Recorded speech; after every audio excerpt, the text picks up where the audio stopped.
Ron, another beautiful morning and another spectacular gorge. Where are we, mate? We're in Chambers Gorge in the northern Flinders Ranges, mate. Lot remoter, lot harsher, drier, hotter. But it's still a fantastic place.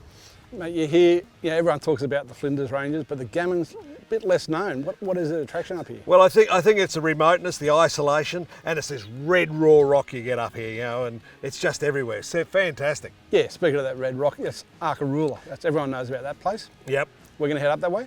Bloody oath, mate. It's got a cold beer waiting. Let's go then. Okay. On this episode, we're going to explore a little around here before heading to the Gammon Ranges on our way to the magnificent Arkaroola Wilderness Sanctuary. Walking from the car park along the main creek, a sign will lead you up a side stream lined by rocky cliffs and bluffs. Here you'll find signs of this continent's first human inhabitants.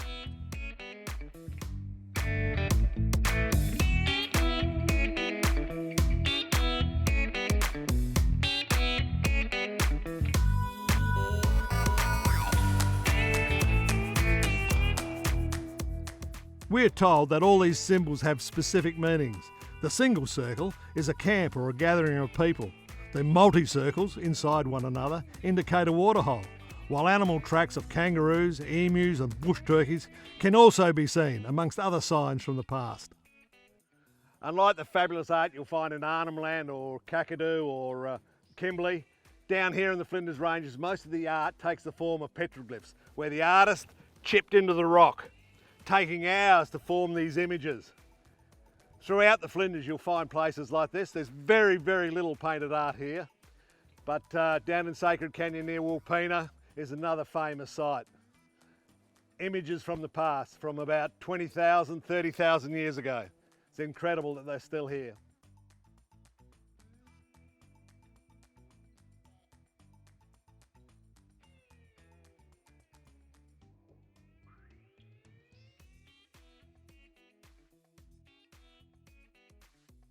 We headed east away from the battlements of the ranges to Lake Frome. In these dry times, a very dusty drive.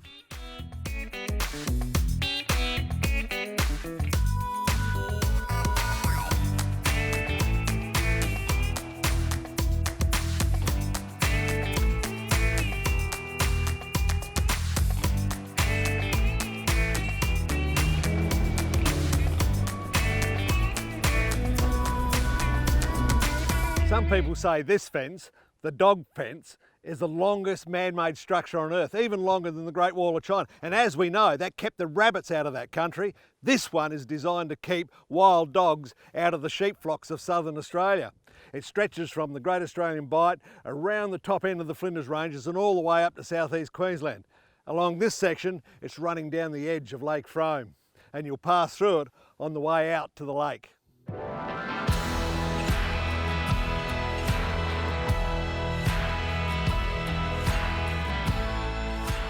Lake Frome. The Gammon Ranges National Park actually extends right to the shoreline at this particular point, and then the lake itself is a regional reserve. The reason? It's pretty pragmatic really, and simple. When they were searching for minerals in the Flinders Ranges, they used to find heaps, and in the 1940s found a lot of uranium and things like that, but they could never find the mother lode. And then somebody realised that those mountains that we see today are just the eroded stumps of gigantic mountains. And all the minerals and soil have been washed down onto these plains and out into this lake. So this lake is a regional reserve where they can still mine. And just up the road from here is Beverley Mine, the uranium mine. So yeah, pretty pragmatic reason, pretty bare, not much good for anything else really, I don't think. But there you go.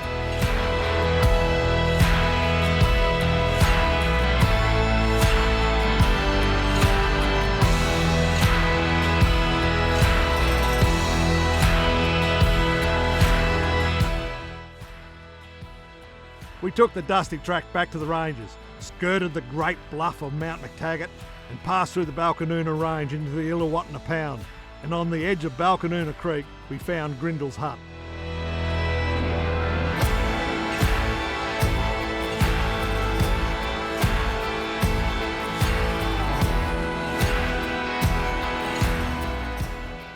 This section of the northern Flinders Ranges, really rugged, really dry, harsh country, was only settled in the early 1900s. John Grindle, who settled this place and built this hut, was in about 1902, somewhere around there. But it has a really dark, sinister history, this place. In 1918, old John Grindle was convicted for murdering his next door neighbour. They obviously never got along very well. Luckily, the locals were a lot more friendly today.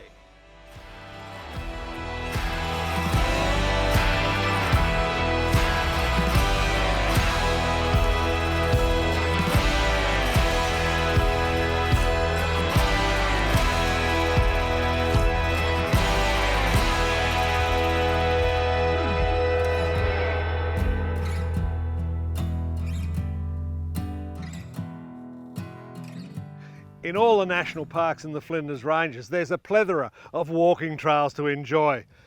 None more so than up in the Gammon Ranges. We're at Grindles Hut, and from here a number of walking trails radiate out deeper and further into the ranges. Some are only half-day walks, some are multi-day walks. So whatever your bent is, you can go and enjoy this country when it's not so hot as it is today. It's pretty warm, I've got to tell you. So I'm going to let that go and have a beer instead. I've never seen yellow-footed rock wallabies come into camp like that. This is the second or third one we've seen. We've been trying to see them the whole trip. But up here in the Gammons, it's so dry, they're so thirsty, they're coming in looking for water. Beautiful, beautiful animal.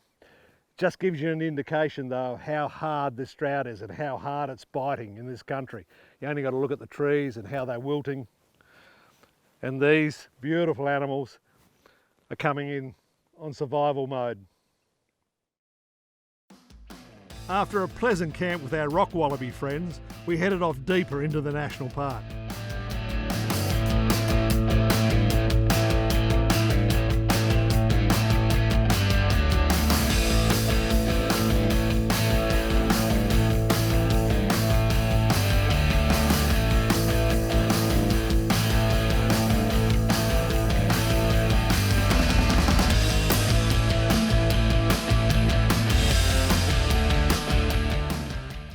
Essentially, there's only one four-wheel drive track that cuts through this park from Grindles Hut across to the northwest side. The rest of the park is a wilderness area, really rugged, right up to Mount McKinley. And it was only really walked through the first time by Europeans in about 1950. It is extremely rugged country, only for experienced bushwalkers. But anyway, we're cutting through on this track and heading further north. And while the track is pretty reasonable for most of the way, it does have some deep bulldust sections. Keep your windows wound up and the AC on recycle.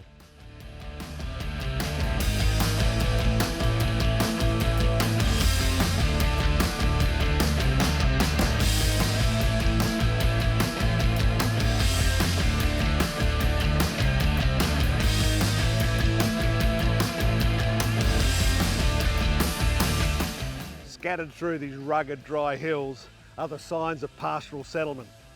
I mean, it would have been a pretty tough life out here. Main water well down here. This was an outpost of the bigger Yakanina station, which is further to the west. But man, you wouldn't be running any sheep here at the moment, that's for sure.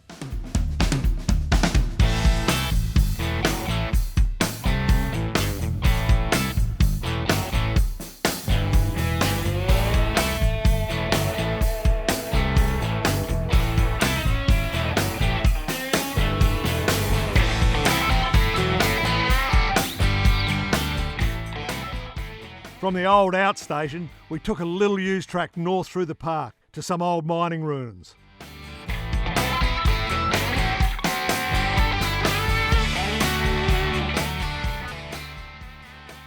Back in the late 1860s, early 1870s, these hills in the northern Flinders Ranges was literally crawling with people looking for copper and any other mineral that made them rich. Here at Bolabalana, this is the lime kiln for the smelting works that were set up here to work some of the ore that came from the many, many mines that were around this area. pretty desolate country, bloody hard work to get the ore out. None of it was really successful.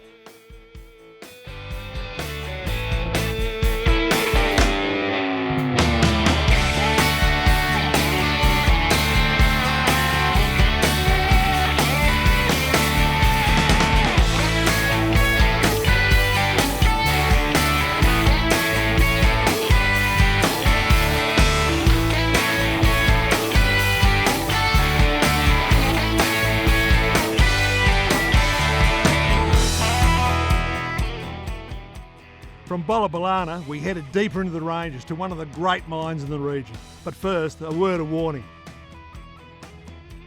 Every property, conservation reserve and national park do their utmost to control wild dogs and foxes, and they do that by laying baits. Now I've got to tell you from personal experience, a dog takes a bait, he dies very quickly and suddenly, and it's not a very pretty sight. So keep control of your dog and make sure you look after him when you're in this country.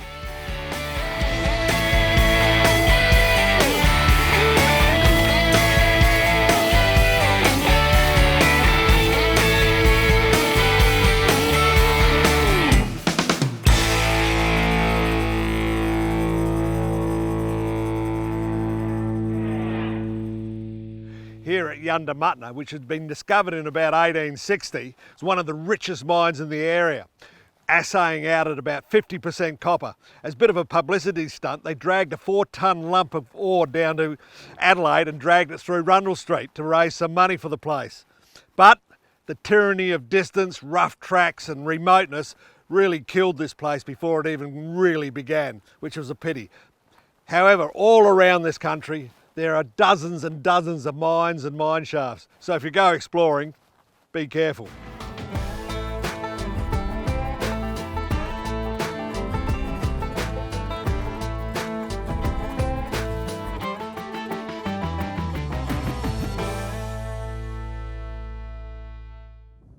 Lost and near forgotten cemeteries tucked in these hills.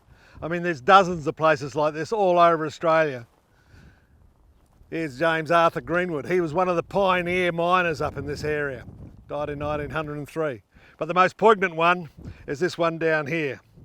A woman killed on Boxing Day by her husband. Pretty sad, tragic event. We headed off, once we had the key, to drive one of the best tracks in the Arkaroola Wilderness area, the Echo Camp backtrack.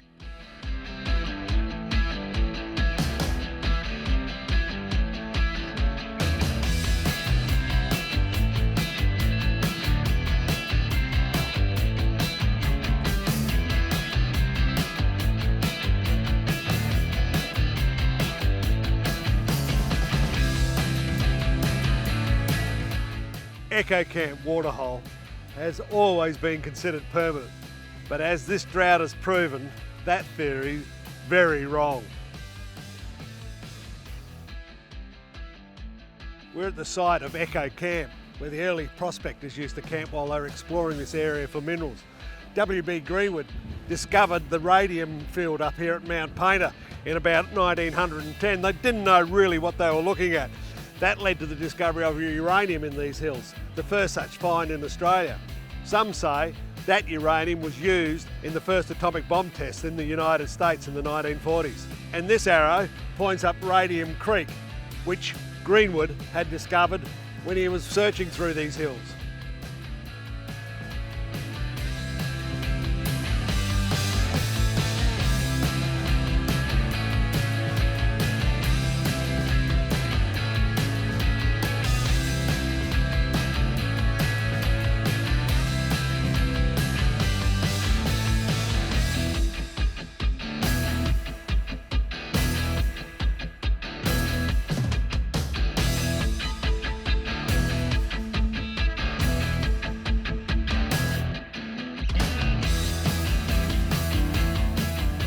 We're on the Echo Camp backtrack, one of a number of four drive trails you can do in Arkaroola. It's a fabulous drive through spectacular scenery.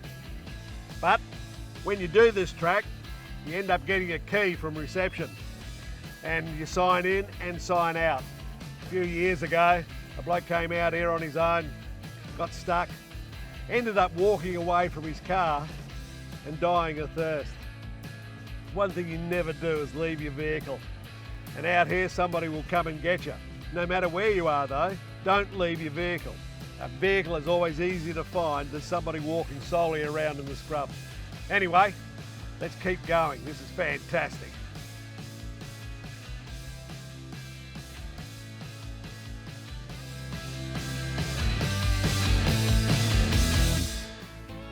Back at the resort that is the heart and soul of Arkaroola, there's a large camping area nearby. We enjoyed a well-earned meal and a beer before we sat down and had a chat with Doug Sprigg. Doug's family had established Arkaroola as a wilderness reserve and a wildlife haven, way before it became a trendy thing to do for conservation. Doug, your family established Arkaroola as a wildlife sanctuary. Why did they pick Arkaroola? It's the most rugged and diverse part of the Flinders, but it's the oldest part too. So I fit in there. Okay. Well, it's certainly rugged. I mean, in grand wilderness. It's just fantastic, isn't it? Yeah, it's got a tremendous biodiversity, but it's struggling at the moment with the drought. Yeah. And we've got 4 different types of geology. Glacial tillites, the remains of glaciation from the Sturgeon Ice Age, the sedimentary, the seabed stuff here, the igneous of the ridgetop area, and the pegmatite intrusions that you get around pinnacles, and then the really young granites up in the Mawson Plateau. Okay. Yeah. You've been instrumental in bringing back, I guess, the yellow-footed rock wallaby from the edge of extinction, basically. What's happening now with this drought that you mentioned? Well, we saw a lot of the older yellowfoots dropping off the perch, but the younger ones seem to have been staying there. They've been hanging in. Wallaroos have just been dying everywhere. Yeah. But the yellowfoots, being more of a browsing animal, have been able to survive. But we agonised long and hard about it. We started supplemental feeding. Yeah. We don't want the animals to be dependent on us, but they're surviving much better. They're having young, and we'll keep them going until a better season. Yeah, exceptional circumstances beget exceptional bloody responses, don't it? Yeah, exactly. Yeah, it's just phenomenal. Yeah. When you first came here, how many goats did you remember? I remember you telling me some incredible figure. Yeah, it was 96,000 goats that were shot in 20 years, just to get the numbers down, and they've been staying low ever since. But they weren't never 96,000 in Arkaroola, but they flooded in from the surrounds every time you removed some. Yeah, that's right. Because you've got a lot of springs through this country, haven't you? Yeah, we did have. There's a few less at the moment. We need a bit more rain. Yeah, well, I think the whole Flinders need a bit more rain. Yeah. Have you had a good year this year? It's been actually surprisingly good, and I think in part because of Lake Eyre having water. Yep. And we're along the road somewhere on the way there. Yeah, well, this is one of the incredible destinations. You know that I love the Flinders anyway, and I grew up in the southern Flinders, I guess you'd call it from this. Yeah, I just never grew up. I just got older. Yeah, that's right. And I always love coming back. So it's great to have you here. Yeah. Well, thanks for having us, mate. It's been a real pleasure, and that country is just superb. I really enjoy it. Thanks very much. That's not my fault. Good on you. Thanks, mate. Yeah. Thank you.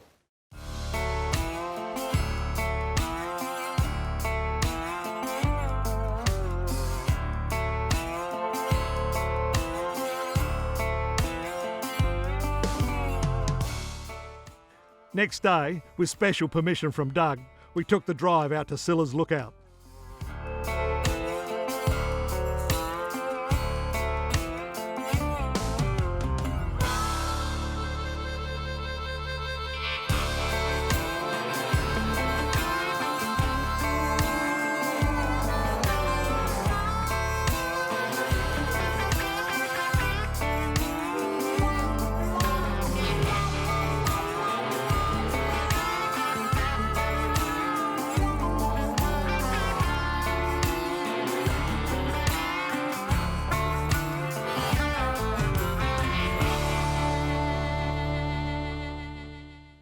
Arkaroola's ridgetop track. Is there a better track in Australia? I don't think so. And the view from that top, I reckon it's the best lookout you can drive to in Australia, without a doubt. And it's not an easy track to drive either. No, it's not. You're on your ball all the time. Yeah, it just sort of keeps you on the ball, that's for sure. Unfortunately, most people can't drive up here. We're lucky enough that, you know, Yeah. Doug Spriggs, so you got permission for us to drive the cars up here, which is fantastic. Yeah. Real privilege for us to be able to drive up here. Yeah. We saw the other people on the tour bus on their way up here in the back of the LandCruiser. Still an amazing experience. If you ever get a chance to do it, get up here and do it. But man, what a way to finish off our adventure in the... What an amazing country. Yeah, mate, it's fantastic. But where do we go after this? Oh, well, it's your call, mate. I'm looking forward to it. Well, mate, we'll go back home, make some plans and see where we end up. Hope it's better than this. Well, it's hard to be better than this.